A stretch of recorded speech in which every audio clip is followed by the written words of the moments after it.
Hello, everyone. Welcome to the second lecture of our course on heterogeneous systems. Today, we are going to continue talking about SIMD processors, and we are going to start introducing the programming model and the architecture of GPUs. Remember, we saw this slide the other day as an example of what can be a heterogeneous computing system these days. Here we can identify CPU cores, GPU cores, and also reconfigurable fabrics. There might be other accelerators, like, for example, neural network accelerators. And this is just an example, heterogeneous computing system. Remember that these computing devices are somehow or can be somehow classified following Flynn's taxonomy of computers. Remember that there are like 4 main classes. SIMD, single instruction, operates on a single data element. The best example is a sequential processor. We have SIMD, where a single instruction operates on multiple data elements. And today we are going to talk with a little bit of detail about two, let's say, paradigms in SIMD processing, array processors and vector processors. Then we have MISTY, when multiple instructions operate on a single data element. And finally, we have MIMD. Multiple instructions operate on multiple data elements. We have multiple instruction streams, as we typically have in multiprocessors or multi-thread processors. Today, we're also going to talk about MIMD, but let's first start with SIMD processors.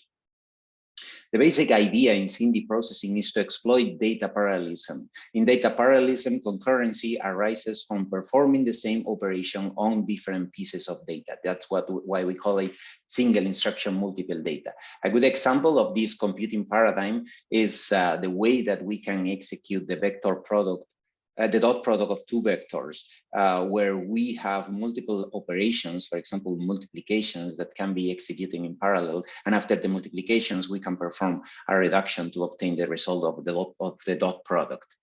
This type of parallelism is different from the type of parallelism that we can extract in data flow computers, for example, where concurrency arises from executing different operations in parallel in a data-driven manner. Or the SIMD paradigm also contrasts with thread or control parallelism, where concurrency arises from executing different threads of control in parallel. In the end, SIMD exploits operation level parallelism on different data. We have the same operation concurrently applied to different pieces of data. And this, if you think about it, is kind of a form of instruction level parallelism. But in this case, the instruction happens to be the same across all the data elements that we operate on. So in SIMD processing, a single instruction operates on multiple data elements, and this might happen in time or in space. We assume that we have multiple processing elements, execution units, and we can use them either in time or in space. And this is what we call the time-space duality, that essentially determines what the difference is between an array processor, where one instruction operates on multiple data elements at the same time using different spaces, and a vector processor, where one instruction operates on multiple data elements in consecutive time steps using the same space. We are going to see a clear example with this total representation of an array processor and a vector processor.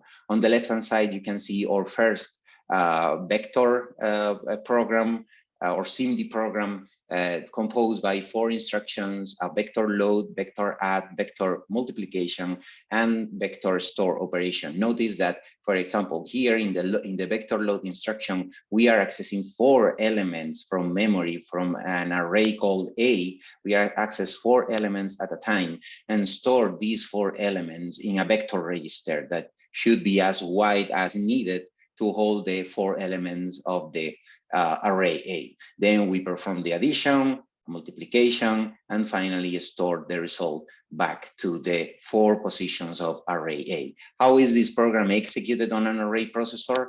Well, first of all, in the array processor, we have 4 processing elements that are exactly the same, and they have the ability to execute different instructions. So in the very first cycle of the execution of this instruction stream, we can launch 4 loads, 1 in each processing element. After that, after the load operation is complete and we have the data, the elements from A in the vector register, we can execute the add instruction, then the multiply instruction, and finally the store instruction. However, in the vector processor, what we have is also 4 processing elements, but in this case, each processing element is specialized on a specific operation: load, add, mul, and store. So in the very first cycle, we can only start executing one of the instances of the vector load. It's a load word 0 or element 0. In the next cycle, we start the execution, or not exactly in the next cycle, probably after the load of the first element, element 0 finishes, we can start the execution of the next element, element 1. And at the same time, in the add unit, we can start the addition with the element that A0 that we just got from memory. And we can continue in next cycles, or after each of these instructions finish, we can continue with the execution and complete the program using the 4 different units that we have in the vector processor. So as you can see, in the array processor, we have the same operation at the same time, while in the vector processor, we have different operations being executed on the existing units at the same time. And in space, in the array processor, we have different operations in the same space because these processing elements are able to execute different instructions, while in the vector processor, we have the same operation in the same space. So now let's start thinking about how we really execute code on the vector or array processor, because in the end, even though the, let's say, the specific hardware of them might be different, but the abstract representation that they have and the way that we execute the programs from an abstract point of view is exactly the same. So that's why we are going to focus on vector processors. So let's start considering, or defining what's a vector. A vector is a one-dimensional array of numbers, and many programs, many applications use vectors, as you know. We have very naive, simple code for a start. Here is a for loop that goes over 50 elements of arrays A, B, and C. And what it's doing is reading elements from arrays A and B from memory, adding these elements with the same index, dividing the intermediate result by 2, and storing the result in array C, in the corresponding element of array C. So in a vector processor, we have instructions, we have vector instructions that operate on vectors rather than scalars. If you look at the code that we have on the slide, we have 2 vectors and we are operating on the vectors. The only problem with this code, with this simple code, is that we are operating on these 2 vectors sequentially. But the fact that we have to apply exactly the same computation on all the elements of A, B, and C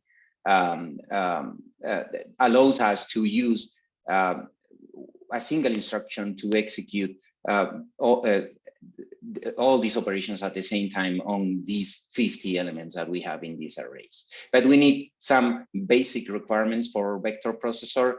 First of all, we need to load and store vectors, and we have to have the ability to store the data that we read from memory in some registers that are closer to the execution units, and these are the vector registers. We need to operate on vectors of different length because this for loop has 50 iterations, but other for loops will have a different number of iterations, and we can play with the vector length register here.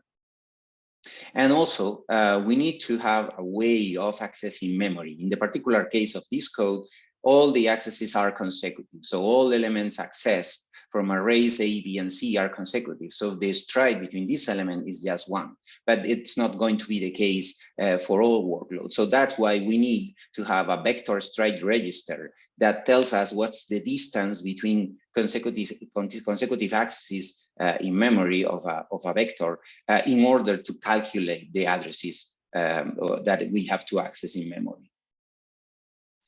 As an example of this, we have a matrix multiplication. In matrix multiplication, we have 2 input matrices, A and B. We assume that both are stored in memory in row major order. And as you know, the way of multiplying matrices A and B is by performing the dot product of 1 row from A and 1 column from B. So let's assume, because memory is linear, or memory addressing is linear, we know that arrays A and B can be stored in memory in a layout like this. So if we have to compute elements of C, as I said before, we have to calculate the dot product between one row of matrix A and one column of matrix B. The way that we access matrix A is by using a stride of 1, because all the elements that belong to the same row are consecutive in memory. So the stride between elements 0, 1, 2, 3, 4 is only 1, as you can see in memory.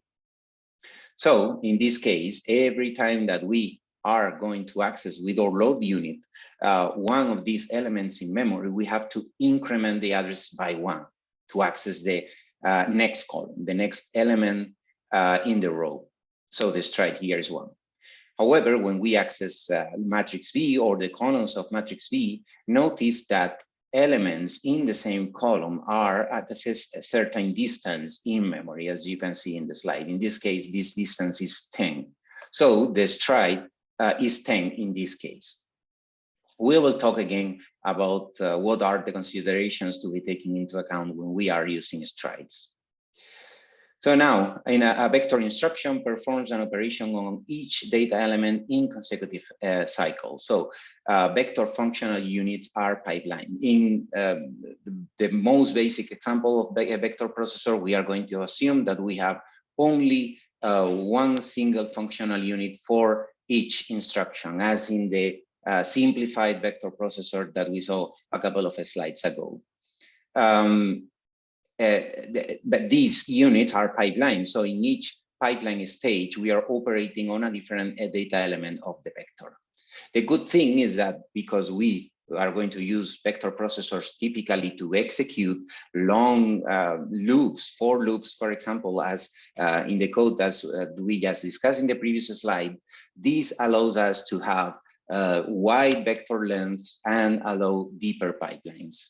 And this has certain advantages because there are no intra-vector dependencies, so there's no hardware interlocking needed within a vector. There is no control flow within a vector because all the elements, we perform the same operation, exactly the same instruction on all the elements of the vector. There is a known stride to easily calculate the address for the accesses, loads and stores between memory and the vector registers, as we have just seen in the previous example with the matrix multiplication. And this allows to do easy loading and even do prefetching because we know what are going to be the next elements to be accessed. We can calculate those addresses in advance because we know the stride, and we could be prefetching some data from memory and hide latency in this way.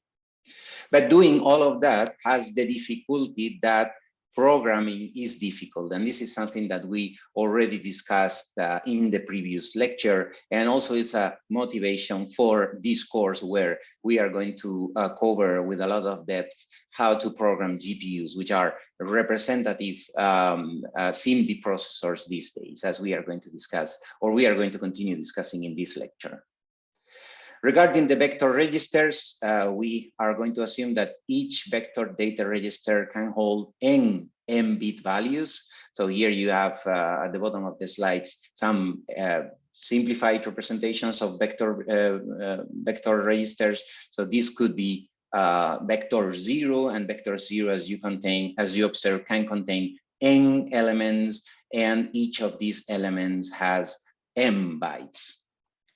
We also have the vector control registers that we have already mentioned, at least a couple of them before. The vector length that defines what's the length of the vector that we are operating on, or the part of the vector, a longer vector that we are operating on, the vector stride to calculate the access, and then we have a vector mask. And that's going to be very useful to execute for conditional execution. For example, implement if-else statements in vector and SIMD processors. There is a maximum vector length that can be n. In the end is the maximum number of elements that you can store in the vector register. And then, as I said, the vector mask indicates, or the vector mask register indicates which elements of the vector we have to operate on. For example, imagine a code where we have an if statement to check if an index is even or odd.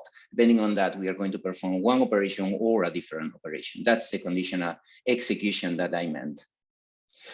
Now, in order to fill these vectors with data, we have to access memory. And after computing, we also have to write back to memory, right? So we have to figure out a way of loading and storing multiple elements at the same time or in consecutive cycles. We know that these elements might be at a certain distance that we call the stride. For now, we are going to assume a stride equal 1.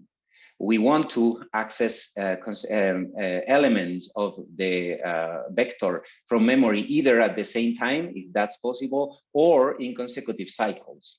So for now, we are going to assume that we need to wait a certain number of cycles, a latency, to access each element from memory, but we want to sustain a throughput of one element per cycle. That's going to be the bandwidth of our memory. But how can we do that if the latency takes longer than one cycle?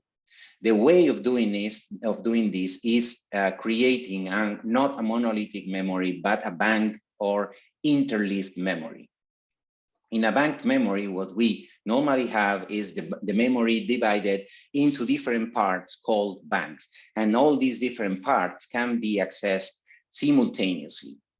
So the memory is divided into banks that can be accessed independently and simultaneously, depending on what are the addresses and databases, that we have. And we are, for now, going to assume that we can start one bank access per cycle. So, but we are going to be able to sustain n concurrent accesses if they go to n different banks. So observe that for each of these banks, we have a memory address register and we have a memory data register. Using the address bus, we place here in the memory address register the address that we want to access from each bank, in this case from bank 0 or bank 1. And after a number of cycles, after the latency, the memory latency, we will have here in the memory data register the value that we want to retrieve.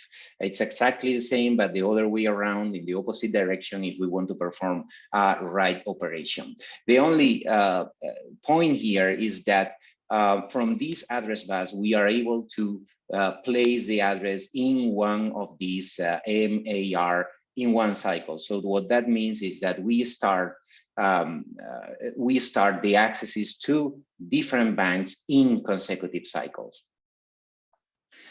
Okay, let's continue talking about, we will go back to the memory, but let's continue talking about the vectorizable loops and this code, that simple code, this simple for loop that we saw a couple of slides ago. Loop is vectorizable if each iteration is independent of another iteration. That's the case in this code indeed. As you see, we go from element 0 to element 49, but the operation that we perform using element AI, BI, and CI is completely independent for each I. What that means is that we can operate, so we can vectorize this loop. What that means is that we can operate on all these iterations in parallel using a vector processor. And that this is the way, or this is how this vectorized loop can look. First of all, we have to set what's the vector length. In this case is 50, that is the number of iterations in the for loop. Imagine that this number was much higher, much longer, and this 50 was the maximum vector length that we could have, the n that we had in the previous slide. Well, what that means is that we would need to operate on first 50 elements, then another 50 elements, and so on. In this case, also, the vector stride register is set to 1 because we access all elements of arrays A, B, and C. And then here at this point, with this vector load, let's say the vectorized code starts. First of all, we have the load instruction for, to array A. Then we load array elements from array B. Then we add the elements that we have previously loaded in vector 0 and vector 1. In the next instruction, we shift right. Remember that right shifting is the same as dividing by 2. And finally, we store the result in array C. Observe that here at the right-hand side, we have the latencies of each instruction. For now, we assume that these move I instructions just take one cycle, but then, for example, the load instructions are going to take longer. Typically, memory accesses are operations with longer latencies. In our example, we assume that one individual access to one bank in our memory is going to take 11 cycles. But observe that because we are going to use a bank memory, we are going to be able to issue a new load to a different bank every cycle. And what that means is that after 11 cycles, we have retrieved element A0. One cycle later, we have retrieved element A1, and one cycle later in element A2, and so on. And it's the same for the other execution units, like for example, for another, for example, the latency in this other is 4 cycles, but because the other is going to be pipeline, one cycle later, we will have the addition for the next element of the vector. And same for other execution units like multipliers or the ALU that executes this shift right operation. In total, as you see, we have 7 dynamic instructions. So for now, we are going to assume that there is no chaining. Chaining means vector data forwarding. We are going to define it better in the next slide. Well, here is the definition. The output of the vector functional unit cannot be used as the direct input of another. What that means is that for now, we cannot forward the output of the load unit, the first element of that we get with the load unit, we cannot forward it to the add unit.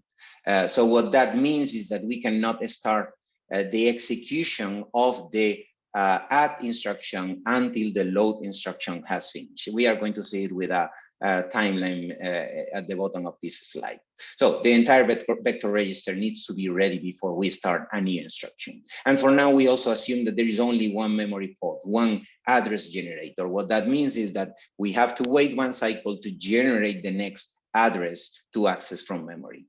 And our memory is, we assume that it's an interleaved, a bank memory with 16 memory banks. So because it has 16 memory banks, it's possible to hide the 11 cycles that is a typical latency of access to our memory. And observe that this is the time. And first of all, the 2 move I instructions. At this point here in this cycle, we start the execution of the load instruction. We first need to wait 11 cycles until we get element A0 from bank 0, and then we will start getting one element every cycle from the other banks, element A1, A2, and so on, because we have to read 50 elements that are placed, consecutive elements in consecutive memory banks. We have to wait 49 more cycles to have the complete vector V0.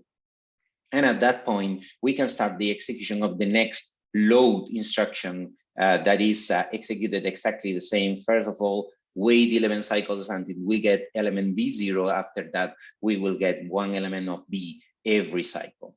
After the load instruction, second load instruction is complete, we can execute the addition, perform the operation of the on the 50 elements of vector register 0 and vector register 1.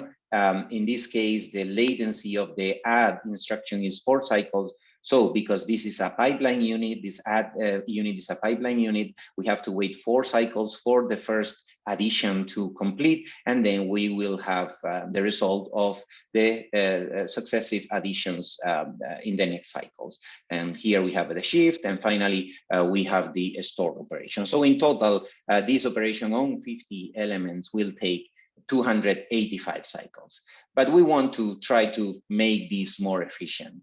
And there is where we use vector chaining.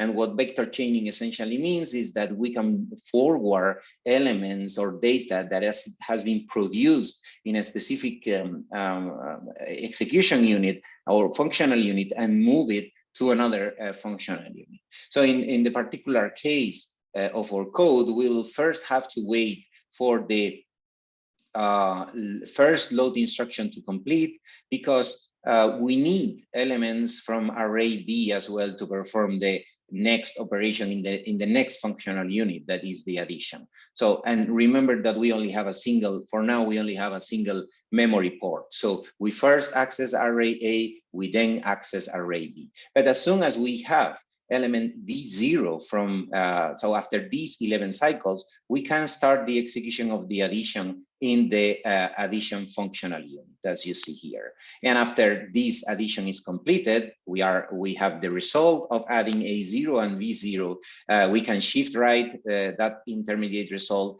and finally start storing the results into array C. Notice that in this particular case, because we have only one memory port that we use for both loads and stores, we cannot start the store operation until the vector load of array B is completed. But at least we are already optimizing the execution of this code with respect to the previous one in the previous slide. And now we managed to reduce the total execution time to 182 cycles. But still, we can do it better. Why is that? Because these vector loads and vector stores could be pipelined or could happen at the same time. In order to do so, what we are going to assume is that our memory banks don't have a single port, but they can have two load ports and one store port. What that means is that each bank is going to be able to sustain more than one access at a time. And that's how the execution of our vectorizable code would look after incorporating these load and store ports. As soon as we issue the first load element A0, then we can use the second port to start the access to element B0. So these two accesses to the same banks can happen in parallel. And as soon, because we are using chaining, as soon as element B0 is ready, we can start the execution of the addition, and then continue chaining for the shift register, and finally the store operation. And in this case, we managed to reduce the execution time to 79 cycles. So if you compare to the amount of time that we would need to execute the same code on a sequential machine, you would see a performance improvement of 19 times in this toy example that we are providing. Now, how do we execute conditional operations in a loop? Because the previous vectorizable code was pretty simple, right? We only had to go over all the elements of an array. We could operate of multiple of these elements at the same time, but the operations performed on these elements was exactly the same for all of them. Now we have a relatively more complex code in which we have an if statement, and for every single element of array A, we check if it's 0 or not. And this makes sense because the operation in the body of the if statement is a multiplication. So it makes no sense to multiply elements from array B by 0. But in order to execute this on a SIMD processor, we have to use masked execution. We have to use masked operations. To do so, we have to use the vector mask register, that is a bit mask that determines which data elements we should act upon or we should operate on. So in order to write the vector, or the vector code for this for loop that we have here, we will need vector load instructions to access elements from arrays A and B. And then we have to calculate we have to check which elements of array A that have been loaded in vector 0, vector register 0, which of them are 0 or different to 0. And based on that, we create a bit mask. And using this bit mask that is stored here in this vector mask, we would execute the next two instructions conditioned or predicated by the values of the bits. This is what we call the predicated execution, because the execution of these two, vector mul and vector store, is predicated on the mask bit. This is a very simple example. Here you have a little bit more complex example, because here we have if and else. In this case, what we do is, again, we have to compare, in this case, A and B to get the mask. We first operate on the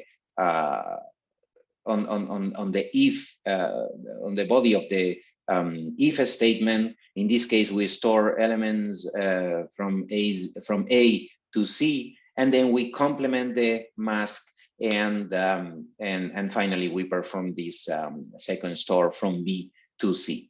Notice that first of all, when we create in this if statement, or in this comparison here, we create the vector mask. We will have that, for example, A0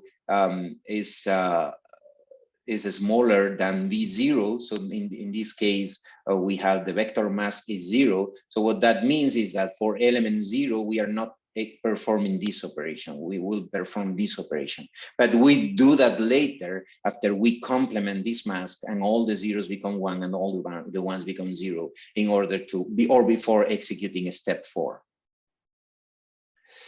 Okay, there are some issues with the stride unbanking, as we are going to discuss, because if we want to have, let's say, the perfect access to the bank memory and the maximum throughput or the maximum bandwidth of one element per cycle, we need to have a stride and number of banks to be prime relative. And what that means is that they don't have common multiples, because if they have common multiples, then we will have bank conflicts. Remember that the ways that we can store a matrix in memory is row major or column major. In row major, consecutive elements in a row are laid out consecutive in memory. In column major, consecutive elements in a column are laid out consecutively in memory. So, and we may need to change the stride depending on how the matrices are stored. In our matrix multiplication example, remember that matrix A was accessed with a stride equal 1, while matrix B was accessed with a stride equal 10. So in this case, we have different strides, and the fact that some of these strides might not be a prime relative to the number of banks, for example, 16, these may cause bank conflicts. But how do we minimize them? We are going to see some ways of minimizing them, but first of all, let's make sure that we understand what we mean by a bank conflict. Imagine that we have to access element 0, element 2, element 4, element 6, element 8. We are only accessing the even number elements of one array. And because this array has a number of elements, and the size of these words is the size that we can fit in each of these banks, we will typically have element 0 of the array here in bank 0, element 1 of array of the array in bank 1, element 2 of the array in bank 2, and so on. In this particular case, we only want to access elements that reside in even banks, because we only want to access elements that are even numbered. So we would access here an element 0, we would access here element 2, element 4, and so on, until here in bank 15 we won't have any access, because this is odd numbered. So the access to element 16 will be here to bank 0 again, because element 16 is going to reside here in bank 0, because we only have 16 banks. So what that means is that we cannot start the access to element 16 until we are done with the access to element 0, unless we have more than one load port. But if we assume this kind of configuration with a single load port, with a single MDR and a single MAR, we will have to wait for the access to element 0 to get complete before we go to the access to element 16. And that is what means bank conflict, and that reduces the throughput or the bandwidth of our memory. How can we minimize bank conflicts? Well, the very first idea we could have is to add more banks. Is the most straightforward idea. In the previous example, if instead of having 16 banks, we have 32 banks, then we don't need to wait for access to element 0 to be completed in order to start the access to element 16. But that's the most straightforward solution. Another solution is to add more ports in each bank, as we have mentioned before. And in that case, we could sustain, for example, if we have 2 load ports, we could sustain 2 accesses simultaneously to the same bank. Or we can have a better data layout to match the access pattern. For example, one way of avoiding bank conflicts when we have to access matrix B in the matrix multiplication example would be to transpose matrix B such that columns of matrix B are placed, or elements in the same column of matrix B are placed in consecutive memory locations in their linear memory, right? However, doing this might not always be possible, not for workloads. And also, of course, it might entail some overheads if we really need to do the transposition. Another possibility is to propose a better mapping of address to bank. Notice that in our examples until now, we have just considered the idea of having a linear mapping of address to bank. Address 0 goes to bank 0, address 1 goes to bank 1, address 2 goes to bank 2, and so on. But it's possible to have kind of randomized mappings, have been proposed multiple times in the past. This randomized mapping can avoid bank conflicts because it makes more difficult for two accesses with the same stride or with a certain stride to fall in the same memory bank. A very good example of this works is this paper by Bob Rao presented in MISCA 1991. And this is the abstract and the beginning of the paper. Okay, we have covered, let's say, the basics of SIMD processors, vector and array processors. Now we are going to continue talking about SIMD operations and SIMD processing in modern ISAs. We started with this example, or we briefly covered this example in our previous lecture. Now we are going to recap on it very briefly, and then we will continue talking about where in current existing devices that we are using every day, or we would be using every day, we can find this SIMD paradigm.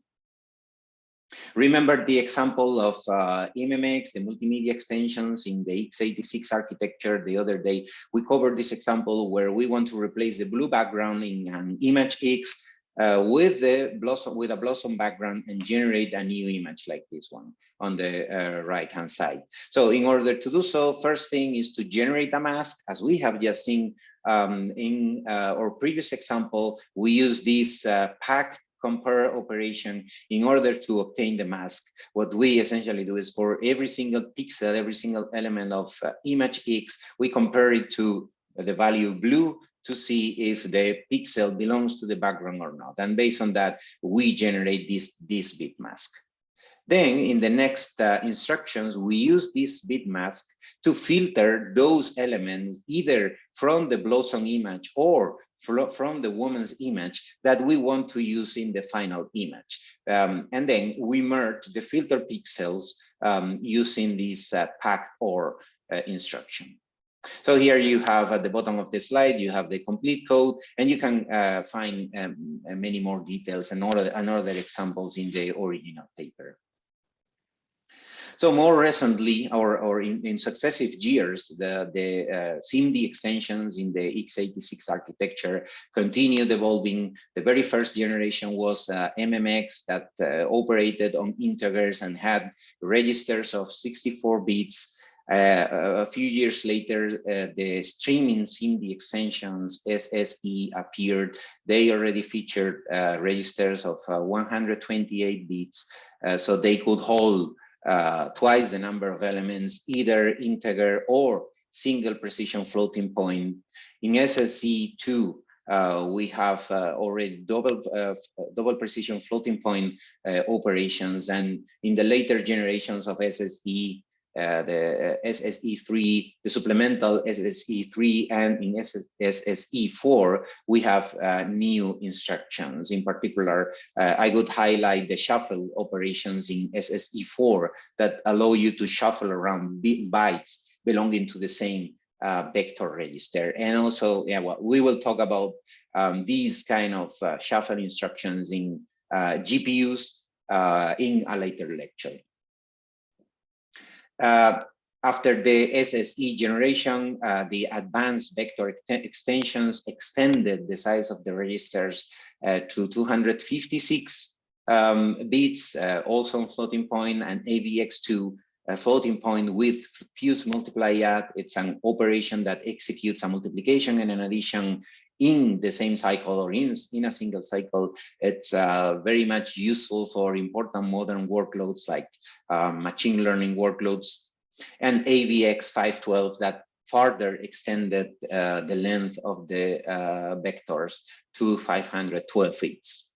And more recently, the advanced matrix extensions use two-dimensional registers to execute a tile multiply, matrix multiply operation with a tile multiply unit that is designed for AI and ML workloads. If you want to learn more about SIMD processing more in detail, the contents that we have quickly reviewed today, I can recommend you this lecture from Professor Mutlu from spring 2021. But we don't only find SIMD units or SIMD operations in the x86 architecture. We also find SIMD operations in modern accelerators, especially those targeted at machine learning. A very good example is the, Cerebrus wafer scale engine. It's the largest ML accelerator that essentially is not a single chip, it's like a whole die that the very first generation had 1.2 trillion transistors, and as you can see on the slide, much larger than the largest GPU of that time. In 2021, they released the second generation, the wafer scale engine 2, with essentially twice the number of transistors and cores, and again, much larger than the larger GPU in 2021, that is the A100 architecture from NVIDIA. And using this huge accelerator that can hold multiple layers of a neural network at the same time requires to figure out what's an optimum mapping of the network on the existing wafer scale engine. Imagine here, this is the wafer scale engine, and it has been divided in different parts. Different tiles of the wafer scale engine are being used to compute different layers of the network. So in the end, what we have here, we are executing different layers of the network in a MIMD machine, because we have multiple instruction streams from different neural network layers operating on multiple data elements at the same time.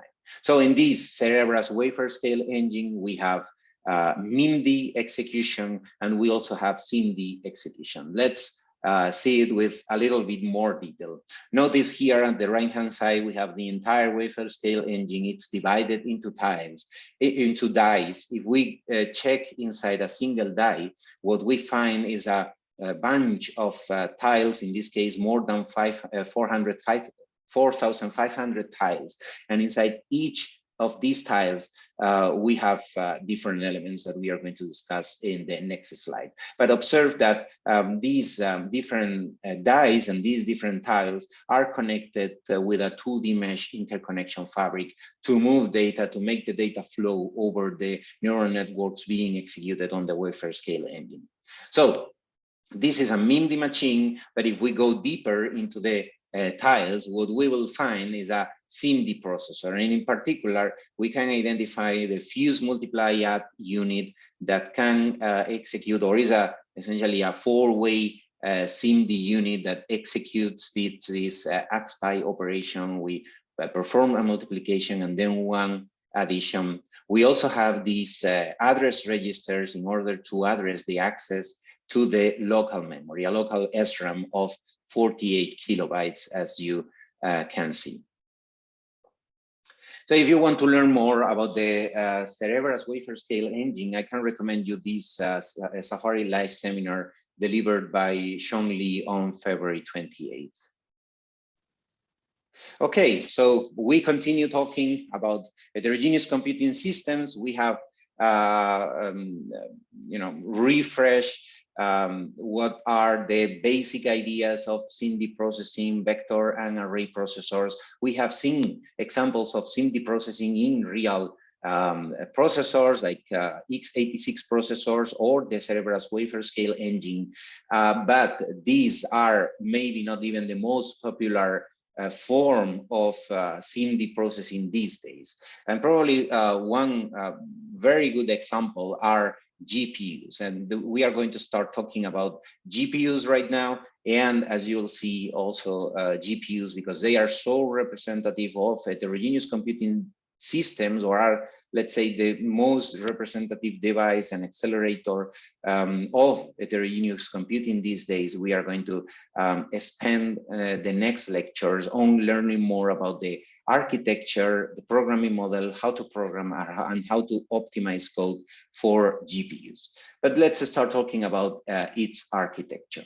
Remember this figure from the previous lecture. It's the block diagram of the NVIDIA A100 as a state-of-the-art GPU that contains 108 GPU cores and 40 megabytes of L2 cache. It also has the current version of the A100, 10 memory controllers to access 5 stacks of HBM memory and achieve a memory bandwidth of 1.5 terabytes per second to this HBM memory. Total size of this HBM memory is 40 gigabytes.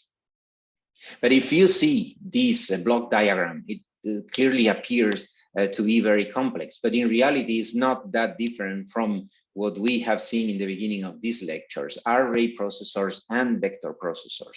Remember that in array processors, we have multiple processing elements that are able to execute different operations, while in vector processors, we have multiple processing elements that each of them is specialized on a different operation, like a load or an add. If we look closer at the core of the GPU A100, we will see something similar to vector and array processors. Notice how we have different execution units here. Some of them are specialized for integer 32-bit computation, or single precision floating point, or double precision floating point. So these are different units specialized for different instructions, but at the same time, we have multiple of each of them, similar to what we have in an array processor. In this particular case, or in this particular part of the figure, what we have is 16 32-bit integer ALUs, right? And these are also pipeline.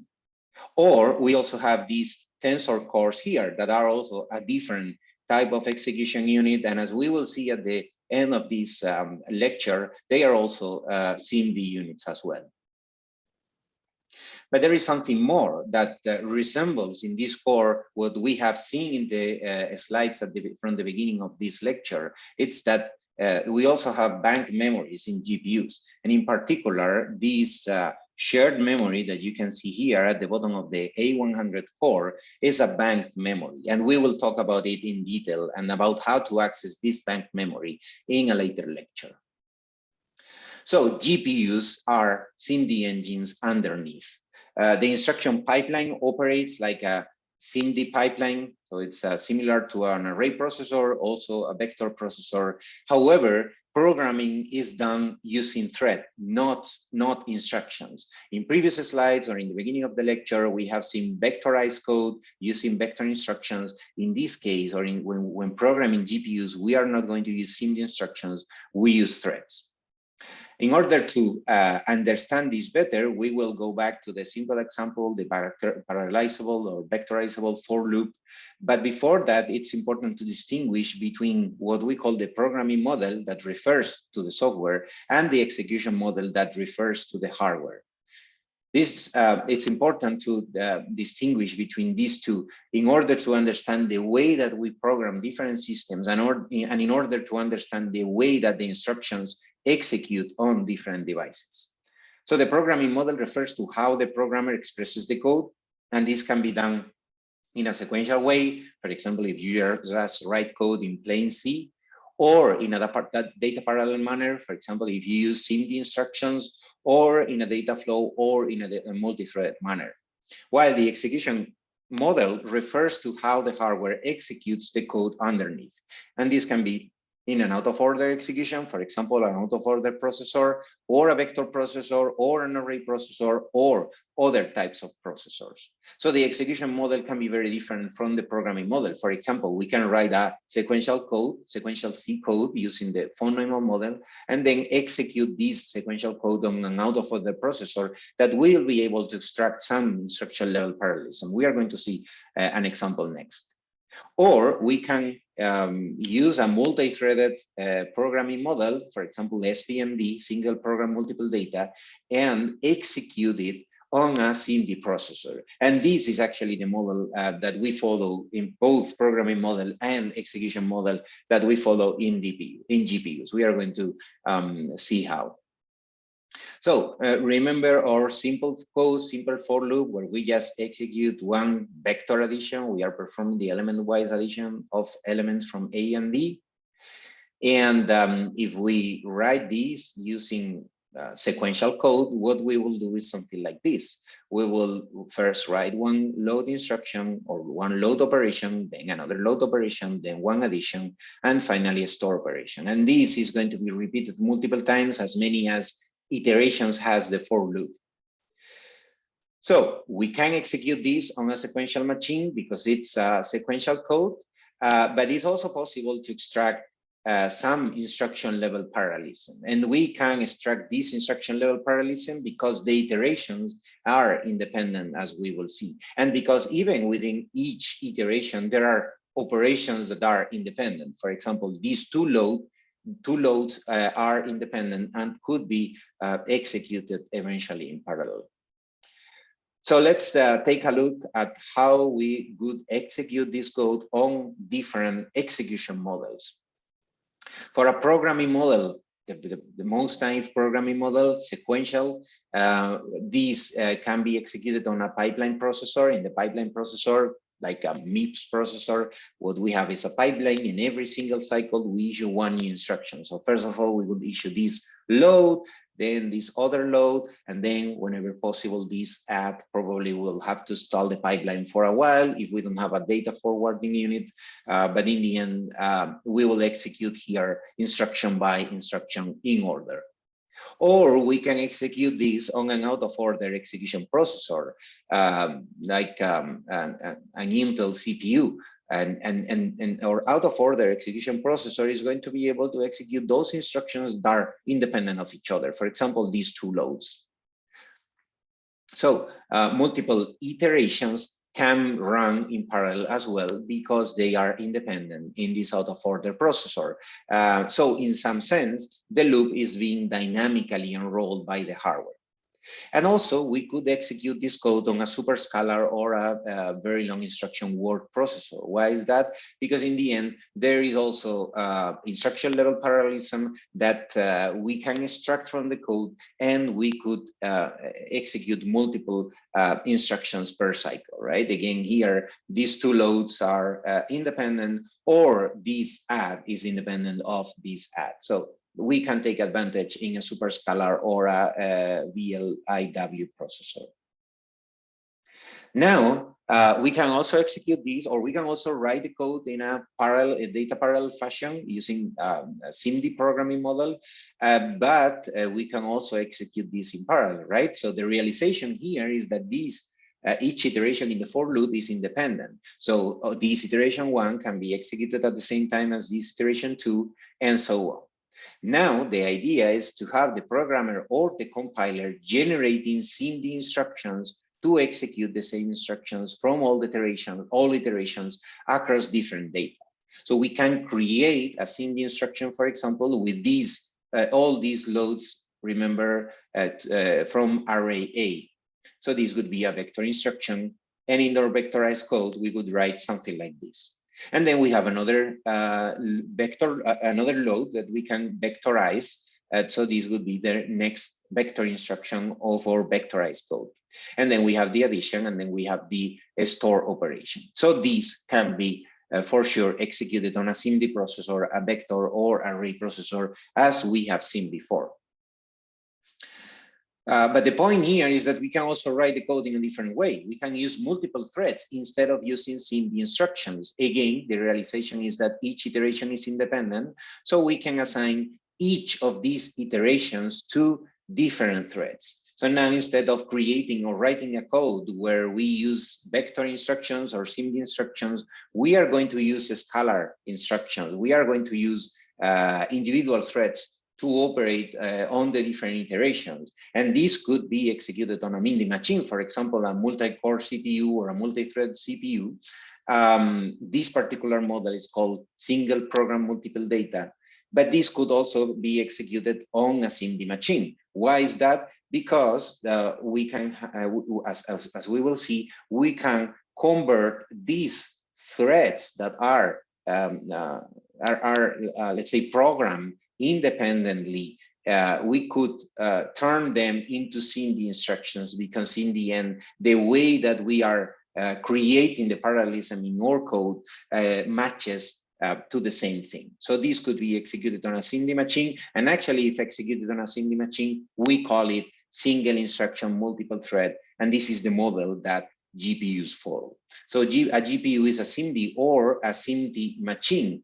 The main difference with a SIMD machine is that we don't use SIMD instructions to program. Instead, what we use are threads, and that's why we say that we are using the single program multiple data programming model. So each thread executes the same code, but operates on a different piece of data. And we can assume that each thread is going to have its own context. After writing the code, it will be the responsibility of the hardware to generate the SIMD instructions from the code that we have written for threads. So the hardware is going to group the threads into something that we are going to call warps for NVIDIA architectures, or waveform in AMD architectures. And these warps or waveforms are essentially SIMD instructions or sequences of SIMD instructions. So a warp is essentially a SIMD operation or a string of SIMD operations formed by the hardware. A warp is a set of threads that execute the same instruction. So same as we could in our previous programming model, in the SIMD programming model, we said that these two loads and the rest of loads could go to the same vector instruction. Here, we can group these loads into warps or into instructions for different warps. So this would be instruction load for warp 0, this instruction load, next instruction load for warp 0, and add for warp 0, and a store.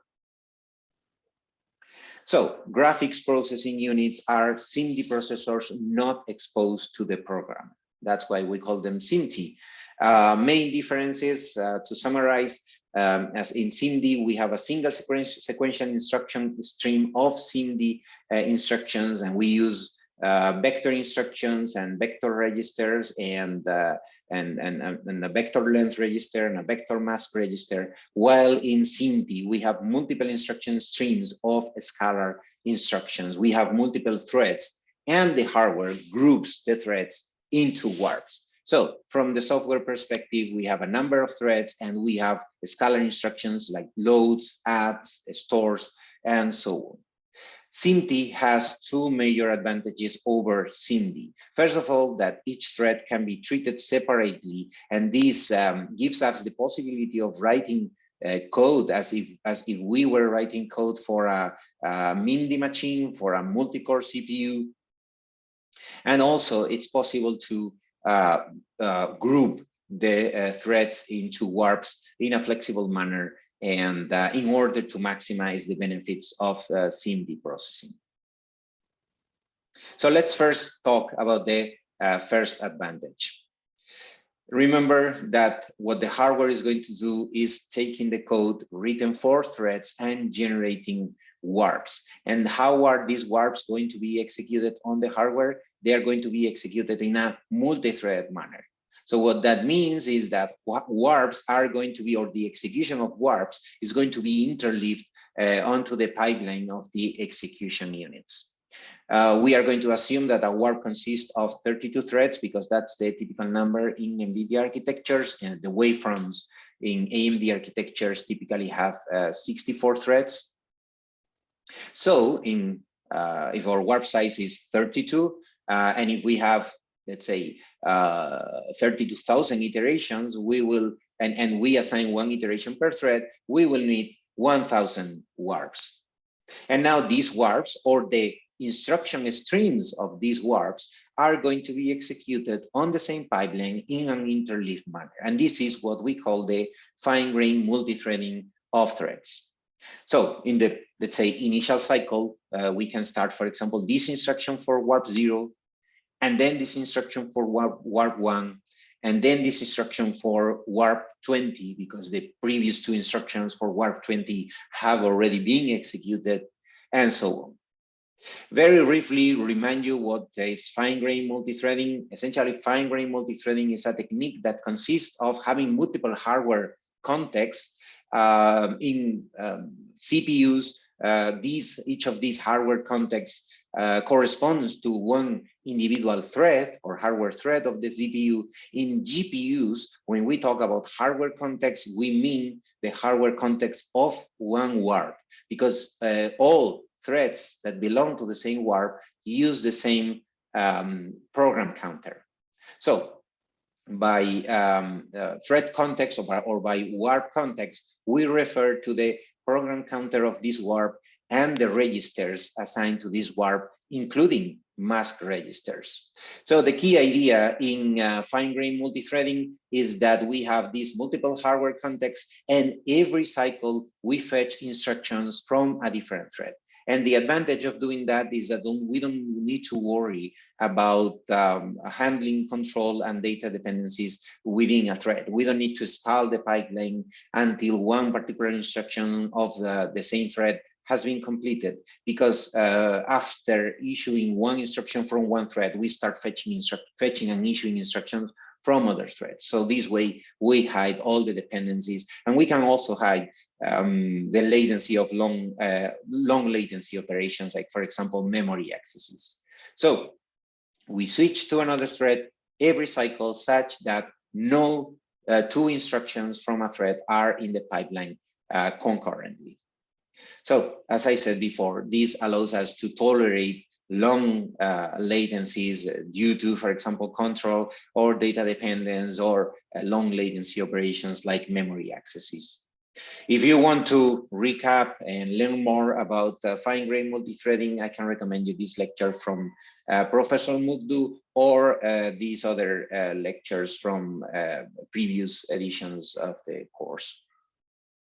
So this fine-grained multithreading technique also applies to the warps and the execution of warp instructions on the SIMD pipeline of GPUs. So for every single warp, we have the warp is composed by multiple threads, and they have a common PC.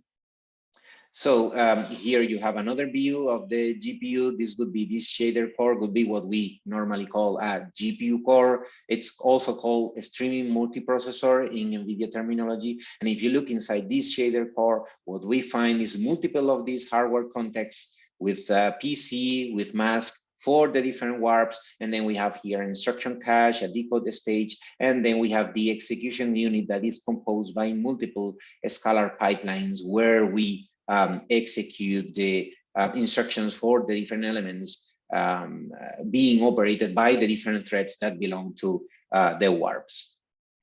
And here you have another view of this shader core, or this GPU core streaming multiprocessor.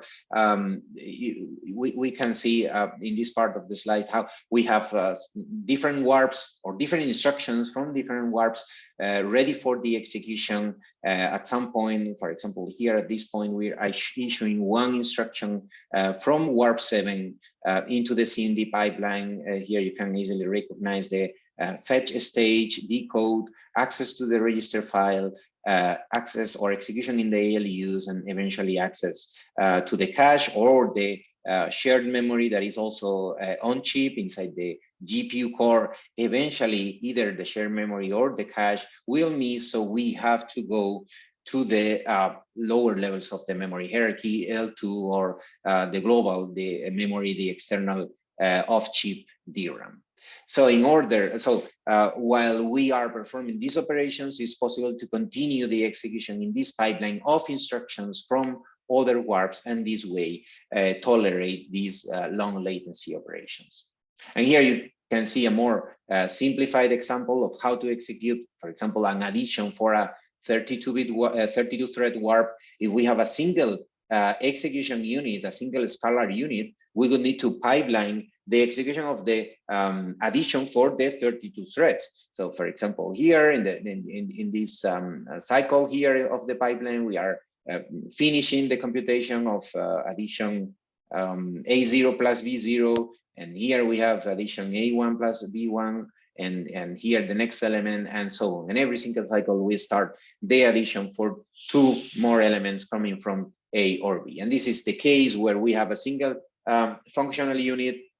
It's pipeline, so we are exploiting the concurrency. In time, we may eventually have more complex, more powerful hardware where we have, and as is actually the case in NVIDIA GPUs, we have multiple of these functional units, and we can execute multiple of these instructions, operations at the same time. So we are exploiting concurrency in time and in space.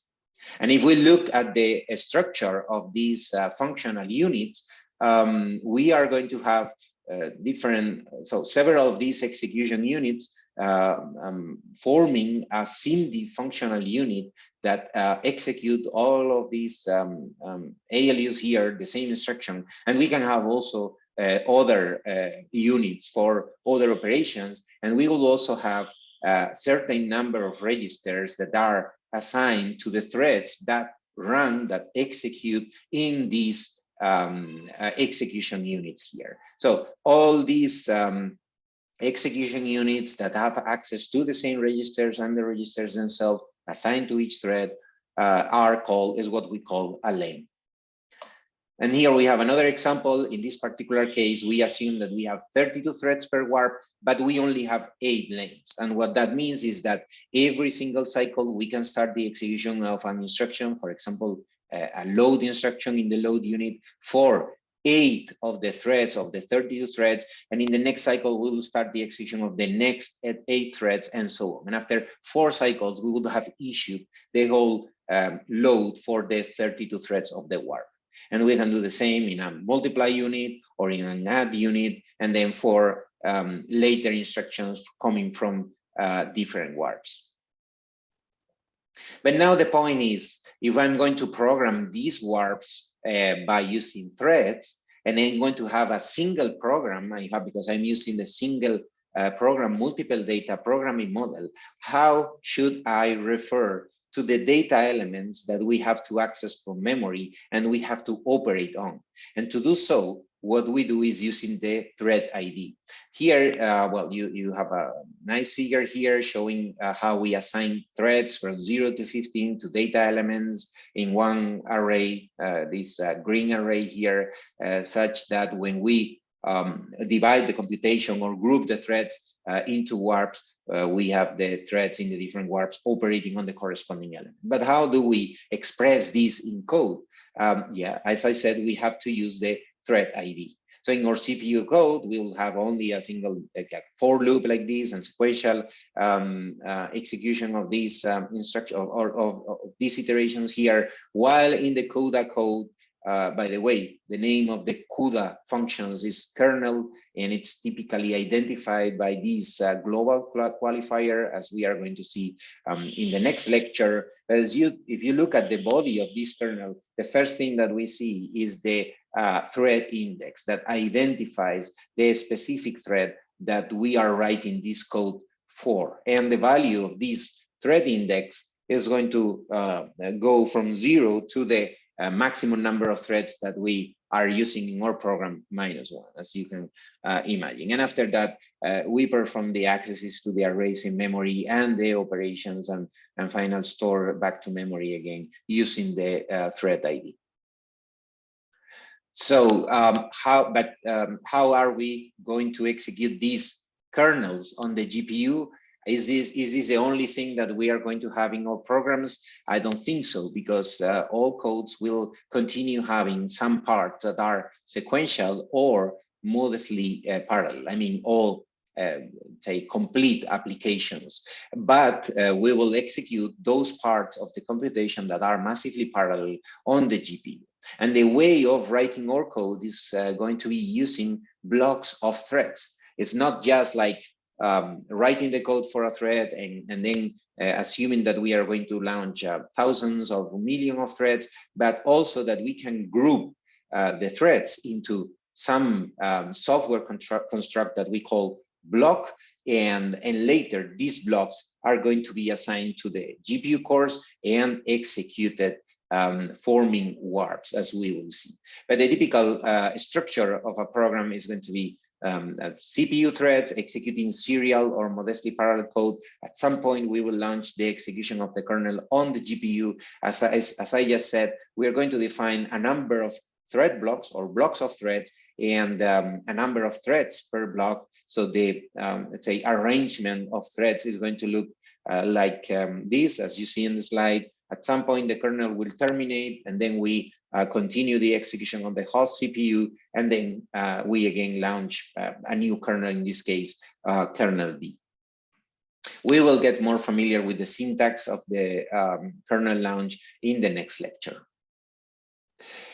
The execution or the advantage that we can take of a heterogeneous system with a parallel processor like a GPU is attached to the Amdahl's law. As you may remember, Amdahl's law determines or defines what's the maximum theoretical speedup that we can get from a system with a number of processors n. In the end, the maximum speedup that we can get is limited by the serial portion, that is this 1 minus f that we have here.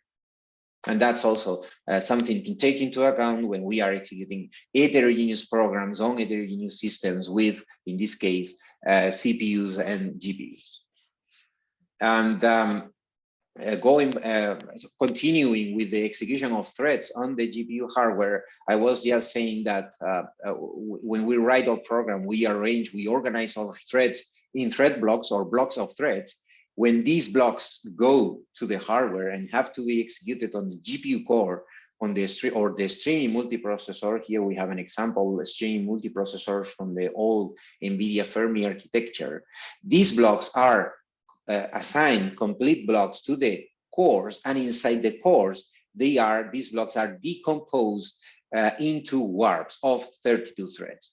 Typical, so for this reason, the typical size of a block is going to be a multiple of 32. So if these block 0 or this block 1 or 2, for example, they have a total of 128 blocks, and that means that they have 4 warps, or they will be decomposed into 4 warps when executed on the GPU core. So in order to recap and summarize this comparison between warp-based SIMD and traditional SIMD, in traditional SIMD, we have a single thread, and this thread executes sequential instructions, but these instructions are SIMD instructions. So the programming model is SIMD, there is no extra threads. What we are just doing is using vector instructions or SIMD instructions in general. In warp-based SIMD, we write code for scalar threads, and these threads are going to be executed in a lockstep manner on a SIMD machine and on the SIMD pipeline.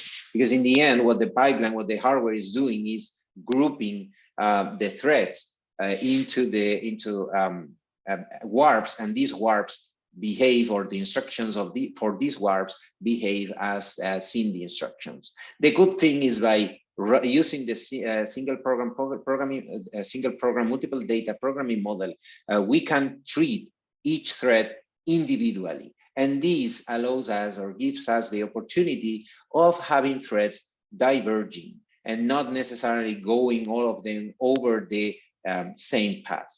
Of course, as we will see in later lectures, it's going to be better when we reduce or we minimize the divergence between threads that belong to the same warp.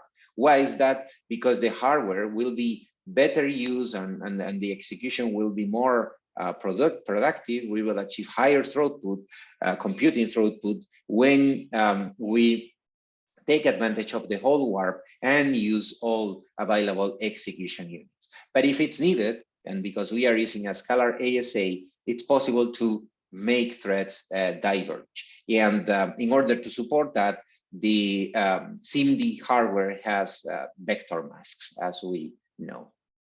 So in the single program multiple data programming model, it's a programming model rather than a computer organization. Each processing element executes the same procedure except on different data elements. These procedures can synchronize at certain points. We have barriers, and we will see how to use barriers. We will start talking about them in the next lecture.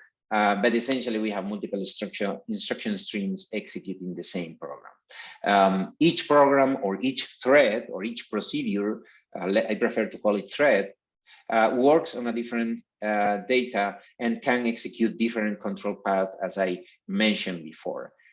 So this facilitates programming because it gives programmers the impression that the code is going to be executed on a MIMD machine, even though it's going to be executed on SIMD hardware.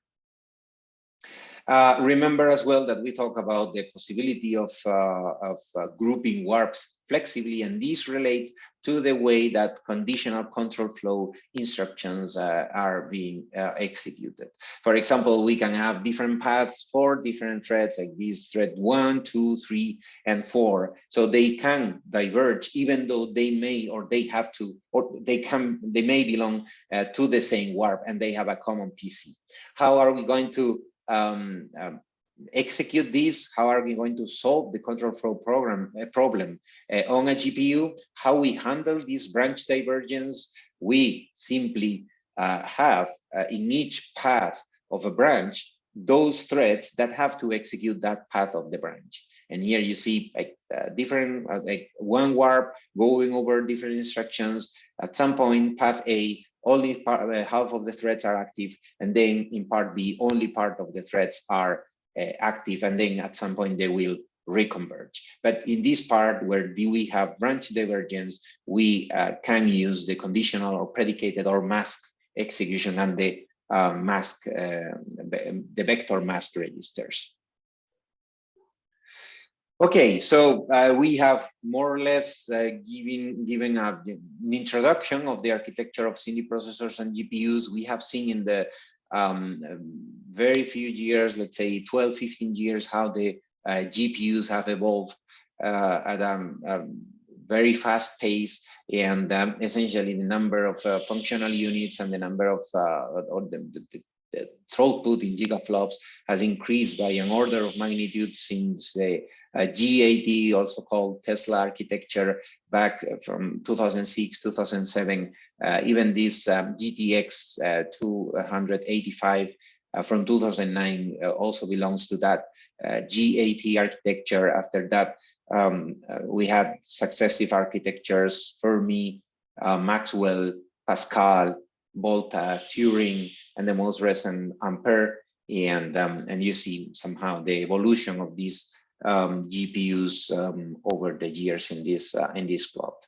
We will talk about specific features of the GPU architecture that have been incorporated over time, over these 12 to 15 years, and how the architecture has evolved, and this has enabled many things that could be done by programmers and facilitate programming, and also increase the performance and energy efficiency of the GPU programs.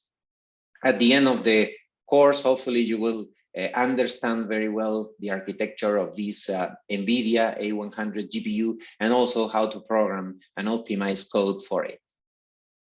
And we will talk in more detail about the GPU course as well. The only thing that I would like to show just before finishing is a little bit of the microarchitecture of these Tensor Cores that were introduced in the Volta architecture like 3-4 years ago. They are also, as we can see in this slide, are SIMD functional units, but they are a little bit special because they are designed for the execution of matrix multiplications. In particular, when executing instructions for different warps or for a warp, and this according to the paper that you can find at the bottom that did some micro benchmarking of the architecture in order to understand the internals of these tensor cores. Each warp utilizes 2 tensor cores, and inside each tensor core we have 2 octets, and each of these octets is composed by 8 of these SIMD units, as you can see here, that execute dot product operations. Here you can identify multipliers and a tree of others to perform the dot product operation. A 4x4 matrix multiply and accumulate can be executed in each cycle per tensor core. In the end, as I said, this looks a lot like a SIMD unit, but one interesting characteristic of these SIMD units, of these tensor cores, is that unlike conventional SIMD units, the register contents are not private to each thread, but are shared across all the threads inside the same warp. And this is important to execute the matrix multiply operation and not having to replicate elements of the 4x4 matrix, which in the end is just like a submatrix of a whole, a larger matrix multiplication, not having to duplicate or replicate some of these elements to be accessed by different warps. Sorry, by different threads of the same warp. That's the good thing of having these shared registers within a warp. In order to finalize the lecture, if you want to learn more about the architecture and all the different things that I have covered about the architecture of graphic processing units and the programming model, I can recommend you this longer lecture from the Digital Design Computer Architecture course from the past spring 2021 semester. And also you have a longer version of this lecture on SIMD processing and GPUs in the computer architecture course from the past fall 2021 semester. This is all from my side. Feel free to reach out to me if you have any questions or you want to discuss anything related to this lecture or the course in general.